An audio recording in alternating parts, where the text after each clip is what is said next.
വീണ്ടും കേരള യാത്രയ്ക്ക് LDF ഒരുങ്ങുന്നു. മന്ത്രിമാരും MLA മാരും പങ്കെടുക്കുന്ന യാത്രയുടെ തീയതി അടുത്ത LDF യോഗത്തിൽ തീരുമാനിക്കും. കേന്ദ്രത്തിനെതിരെ സമരവും പ്രഖ്യാപിച്ചിട്ടുണ്ട് LDF. AK സ്റ്റെഫിൻ വിവരങ്ങളുമായിട്ടുണ്ട്. സ്റ്റെഫിൻ, ഒരു യാത്രയൊക്കെ നടത്തിയത് എല്ലാവർക്കും അറിയാം. ഇനി അടുത്ത യാത്ര വരികയാണ്. പ്രത്യേകിച്ചും തദ്ദേശ തെരഞ്ഞെടുപ്പിന് ശേഷം ഈ ഒരു ആഘാതം മറികടക്കണം, നിയമസഭാ തെരഞ്ഞെടുപ്പിൽ തിരിച്ചു വരാനുള്ള ഒരു ശ്രമം, ഇതൊക്കെയാണ് യാത്രയുടെ ലക്ഷ്യം ഉണ്ടാവുക. എങ്ങനെയൊക്കെയാണ് കാര്യങ്ങൾ?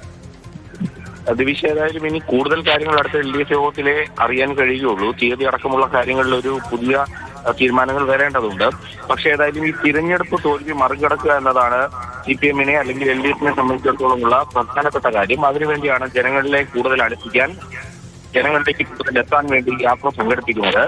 എല്ലാ മന്ത്രിമാരും മുഖ്യമന്ത്രിയും എല്ലാം പങ്കെടുക്കുന്ന പൊതുയോഗങ്ങളോടെയും അതോടൊപ്പം തന്നെ യാത്രയോടുകൂടിയുമായിരിക്കും ഈ ഒരു പരിപാടിക്ക് തുടക്കമാവുക. ഓരോ പ്രധാനപ്പെട്ട സ്ഥലത്തും ഇത്തരത്തിൽ പൊതുസമ്മേളനങ്ങൾ ഉണ്ടാകും. അവിടെ പ്രധാനപ്പെട്ട നേതാക്കളെല്ലാം തന്നെ അഭിസംബോധന ചെയ്യും.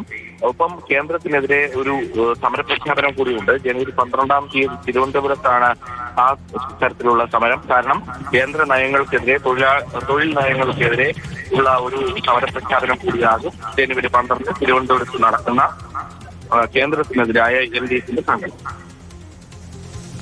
ശരി, ഇതാ വീണ്ടും ഒരു കേരള യാത്രയ്ക്ക് ഒരുങ്ങുകയാണ് LDF. തിരുവനന്തപുരത്ത് വലിയ സംഘവുമൊക്കെ തീരുമാനിച്ചിട്ടുണ്ട്. എങ്ങനെയാണ് ഡേറ്റ് ക്രമീകരണം, ആരാണ് ജാഥ ക്യാപ്റ്റൻ, 2 ജാഥകളായിട്ട് 2 ഭാഗത്തു നിന്നുമെന്ന് സംഗമിക്കുകയാണോ, അങ്ങനെയൊക്കെ കാര്യങ്ങളെക്കുറിച്ചൊക്കെ വിശദമായി അറിയാം. എന്തായാലും തെരഞ്ഞെടുപ്പ് വരാൻ പോവുകയാണ്. ഇനിയുള്ള 3-4 മാസങ്ങൾ എന്നത് കേരളത്തെ സംബന്ധിച്ച് ഇങ്ങനെയല്ലേ, കേരളത്തെ ഉഴുതുമറിക്കുന്ന രാഷ്ട്രീയ കളികളുടെ ദിവസങ്ങളാണ്. അപ്പോൾ എല്ലാ പാർട്ടികളുടെയും ജാഥകളും യാത്രകളും ഒക്കെ ഉണ്ടാവും. ഇതിപ്പോൾ LDF തീരുമാനിക്കുന്നു, UDF-ൻ്റെ വരും, BJP-യുടെ വരും, വേറെ കൊച്ചു കൊച്ചു പാർട്ടികളുടെ ഒക്കെ യാത്രകളുണ്ടാവും.